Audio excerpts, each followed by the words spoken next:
नमस्कार दोस्तों, stock market studies में फिर से एक बार आपको स्वागत है। तो आज यहाँ पे मैं बात करूँगा दिग्गज एक स्टील कंपनी के बारे में। देखिए स्टील मेटलिक्स जितने सारे कंपनीज है, दो तरीके से स्टील कंपनी होते हैं। एक लार्ज कैप टाइप एंड एक स्मॉल कैप टाइप।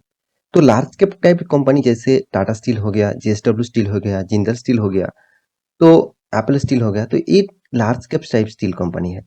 और जो स्मॉल टाइप स्टील कंपनी है, उनमें से सेकेंड जो लार्जेस्ट कंपनी है वो है सैम मेटालिक।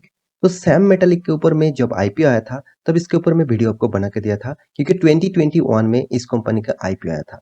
और इस आईपीओ के दौरान आपको मैं बताया था कि इस कंपनी में कितना पोटेंशियल है और इस कंपनी फ्यूचर में किस तरीके से परफॉर्मेंस कर सकते हैं। तो चलो आज इस कंपनी के बारे में और भी डिटेल्स के बारे में बात करूंगा। तो जितने सारे दोस्त इस कंपनी के ऊपर निवेश करके रखे हैं, तो उसके लिए बहुत ही इंपॉर्टेंट होने वाला है इस वीडियो। साथ ही साथ आप जितने सारे दोस्त अभी तक इस स्टॉक में नहीं निवेश करके रखे, तो उसके लिए भी इस वीडियो इंपॉर्टेंट है, क्योंकि आपको एक मौका मिल रहा है इन्वेस्ट करने का। तो चलो देख लेते हैं, क्या अभी इन्वेस्टमेंट किया जाए, क्या अभी बाद में किया जाए। तो उस तरीके से बहुत क्वेश्चन यहाँ पे आ चुके हैं, तो एक एक करके पूरा क्वेश्चन के आंसर यहाँ पे देने वाला हूँ। तो वीडियो को लास्ट तक देखिएगा।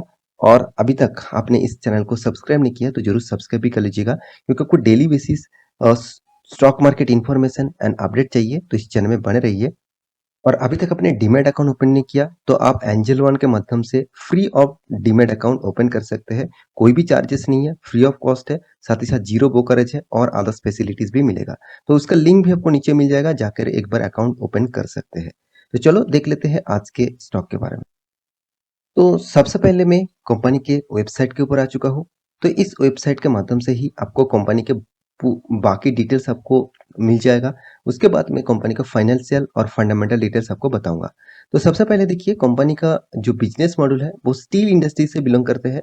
और कंपनी का जो टोटल जो फिगरेशन है आप देखेंगे, तो कंपनी देखिए कौन सा सेक्टर के ऊपर काम करते हैं। और वो भी यहाँ पे आप देख सकते हैं, एम्प्लॉइज 10 जो है वो 11,457, वो भी 2021 के रिपोर्ट के हिसाब से, 2021 एंडिंग के रिपोर्ट के हिसाब से 11,457 एम्प्लॉइज है कंपनी के। और कंपनी ए कैटेगरीज के कंपनीज है। और साथ ही साथ कंपनी का टोटल यहाँ पे 5.71 million ton per annum company का कैपेसिटीज है। और कंपनी का जो बिजनेस मॉडल है आप देख सकते हैं, कंपनी कौन सा कंपनी के काम काम करते हैं। यहाँ पे देखिए, फीड और अलाउज के ऊपर काम करते हैं। पावर सेक्टर के ऊपर कंपनी काम करते हैं। साथ ही साथ एल्यूमिनियम फॉयल के ऊपर भी काम करते हैं। और साथ ही साथ आप देखेंगे तो स्टील के ऊपर कंपनी काम करते हैं। तो कंपनी का बिजनेस का मॉड्यूल आप एक बार सोच लीजिए।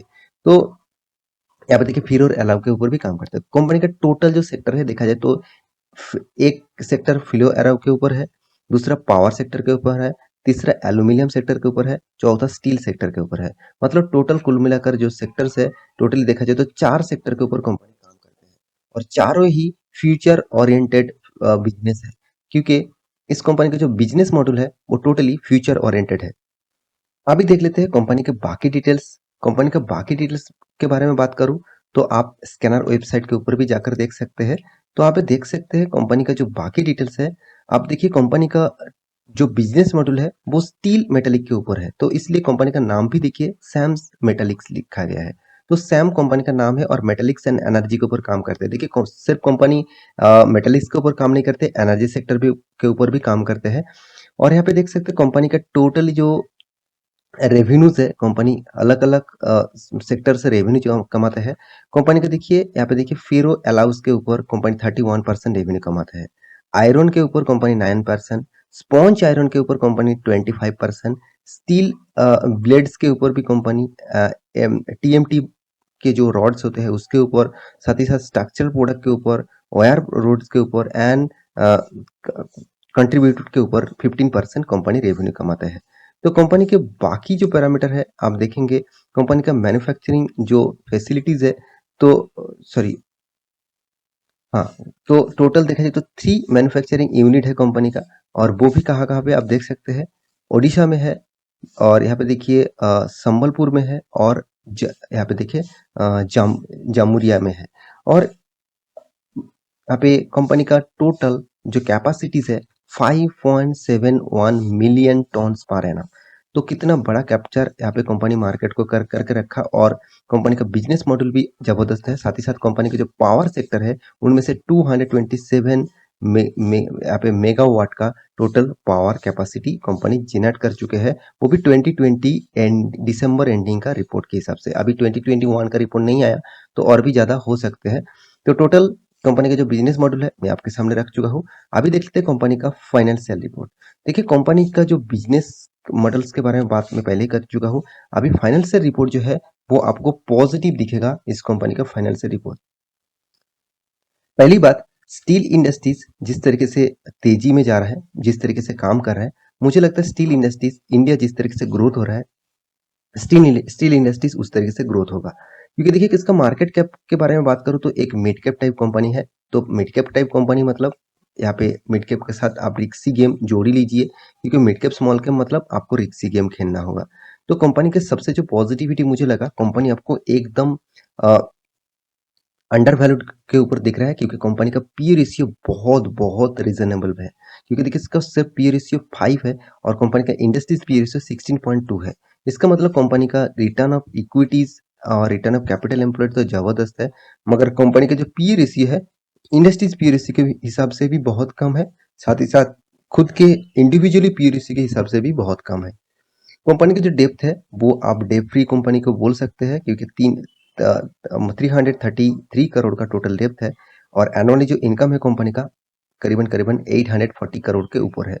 तो टोटल डेप्थ जो इक्विटी है वो 0.06 है और प्रोमोटर के पास 88.4% होल्डिंग प्रोमोटर के पास है।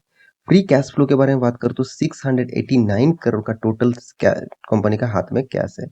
तो अर्निंग पर शेयर के बारे में बात करूं तो ईपीएस मतलब अर्निंग पर शेयर 67.3% का टोटल अर्निंग पर शेयर है। तो कंपनी के देखिए टोटली जो डेटर्स डे है वो 13.9 है, मतलब कंपनी का जो डेटर्स डे है वो एक पॉजिटिव में दिखेगा आपको। और एक चीज, कंपनी आपको जो फाइनेंशियल रिपोर्ट यहाँ पे दिखा रहा है, तो आप देख सकते हैं कंपनी का हर क्वार्टर में कंपनी का प्रॉफिट ग्रोथ हो रहा है। तो देखिए मैं आपको हमेशा एक चीज बता के आया हूँ, जो कंपनी बिजनेस को भी आगे लेके जा रहा है, साथ ही साथ कंपनी का बैलेंस शीट भी जबरदस्त है, साथ ही साथ कंपनी का टोटल जो टैक्सेस है, टोटल जो इंटरेस्ट है, उसको पे करने के बाद कंपनी के हाथ में अगर प्रॉफिट पॉजिटिव में आते हैं और हर क्वार्टर्स में कंपनी का प्रॉफिट बढ़ते जा रहा है, तो उस कंपनी के ऊपर आपको 5 स्टार देकर बना रहना चाहिए। तो देखिए बाकी डिटेल्स भी आप देख लीजिए। नेट प्रॉफिट के बारे में बात करूं तो ओवरऑल साल भर में कंपनी देखिए किस तरीके से रिजल्ट किया। 2018 में 400 करोड़, 19 में 600 करोड़, 2020 में जब लॉकडाउन पीरियड शुरू हुआ था तो इसलिए प्रॉफिट थोड़ा सा कम हो गया 340 करोड़, मगर 2021 में फिर से देखिए प्रॉफिट डबल हो गया 800 करोड़। और उसके बाद करंट जो सिनेरियो है वो 1000 क्रॉस कर चुके हैं। तो कंपनी ने देखिए अभी एक साल नहीं हुआ तो इसलिए कोई डेटा अभी अवेलेबल नहीं है, तो फिर भी मैं चार्ट पैटर्न के हिसाब से बात करूँ तो करीबन करीबन 14% तक कंपनी ने आपको लॉसेस दिया। तो देखिए 14% तक लॉसेस कंपनी आपको दिया, इसका मतलब आपको एक रीजनेबल प्राइस में इस कंपनी का मतलब प्राइस आपको मिला है। तो कॉर्पोरेट एक्शन में जाऊँ तो कंपनी देखिए आपको डिविडेंड दिया। कंपनी एक साल हुआ, एक साल के अंदर ही कंपनी देखिए 3 बार डिविडेंड दिया। देखिए जो कंपनी डिविडेंड दे रहा है, जो कंपनी आपको बोनस दे रहा है, जो कंपनी आपको बायबैक दे रहा है, इसका मतलब कंपनी में कुछ पॉजिटिविटी हो तो तभी इस तरीके से एक्स्ट्रा बेनिफिट्स आपको देता रहता है। तो कंपनी का अर्निंग अच्छा हो रहा है तो इसलिए कंपनी बाकी भी चीज आपको दे रहा है। कंपनी के रिजर्व के बारे में बात करूं तो कंपनी का देखिए रिजर्व भी बढ़ना चाहिए। देखिए हर साल में कंपनी के रिजर्व बढ़ते चले गए। 1800 से स्टार्ट हुआ, यहाँ पे देखिए 2200, 2500, यहाँ पे देखिए करीबन करीबन 3000 के ऊपर चला गया, 4000 के ऊपर भी चला गया। तो कंपनी का रिजर्व बढ़ा। साथ ही साथ कंपनी का जो कर्जा है वो धीरे धीरे कंपनी का कर्जा भी कम देखने को मिला। पहले तो 500 करोड़ का था, बीच में तो करीबन करीबन 1000 करोड़ तक भी पहुंच चुका था। अभी मात्र 330 करोड़ बन चुके हैं। तो अभी देखने है जितने सारे इन्वेस्टर है वो कितना इस कंपनी के ऊपर एग्रेसिव है। देखिए प्रोमोटर के पास पहले भी 88.35 होल्डिंग था, अभी भी 88.35% होल्डिंग है। एफएस के पास पहले 2.59% होल्डिंग था, अभी 1.06% होल्डिंग है। डीएस के पास 2.4% होल्डिंग था, अभी 2.96% होल्डिंग है। पब्लिक के पास पहले 7% होल्डिंग था, अभी 7.63% होल्डिंग है। तो कंपनी का डीएस जो है उसके बारे में बात करूं तो कोटक इक्विटी हाइब्रिड जो फंड है उन्होंने ही माल उठा के रखा, ज़्यादातर माल उन्होंने उठा के रखा 1.83%। बाकी जितने सारे इन्वेस्टर है वो 1% से नीचे इन्वेस्ट करके रखा है। तो अभी देख लेते हैं कंपनी के चार्ट पैटर्न के बारे में। देखिए चार्ट पैटर्न के बारे में बात करूँ तो स्टॉक में जब लिस्टिंग हुआ था तो एक जबरदस्त रैली था। उसके बाद देखिए स्टॉक में गिरावट कंटिन्यू रहा और उसके बाद थोड़ा सा रिकवरी किया और फिर से गिरावट। मुझे लगता है यहाँ पे एक स्ट्रॉन्ग सपोर्ट जोन है, सॉरी स्ट्रॉन्ग एक रेजिस्टेंस जोन है यहाँ पे, और यहाँ पे एक स्ट्रॉन्ग रेजिस्टेंस जोन है। तो इस रेजिस्टेंस को आपको ब्रेक करना पड़ेगा इस कंपनी को, तभी आप अच्छा खासा रैली मूवमेंट आपको देखने को मिलेगा। तो यहाँ पे इस कंपनी के ऊपर आप स्टडी करिए और इस कंपनी के ऊपर आप निवेश करके रखे हैं तो लॉन्ग टर्म पीरियड के लिए सोचिए, शॉर्ट टर्म में कुछ भी हो सकते हैं। लॉन्ग टर्म के लिए सोचेंगे तो आपको अच्छा खासा फायदा मिल सकता है। फिर भी देखिए आपका रिस्क कैपेसिटी कितना है उसके बेसिस से आप निवेश करिए। एक बार आप स्टडी करिए उसके बाद निवेश करने के लिए सोचिए। तो आशा करता हूँ सारी जानकारी आपको मिल चुका है। मेरे वीडियो अच्छा लगे तो लाइक करना, दोस्तों के साथ शेयर करना, चैनल को सब्सक्राइब भी करना। मिलते हैं नया स्टॉक लेके, तब तक के लिए अच्छे से रहिए, अपने ख्याल रखिए। Bye bye.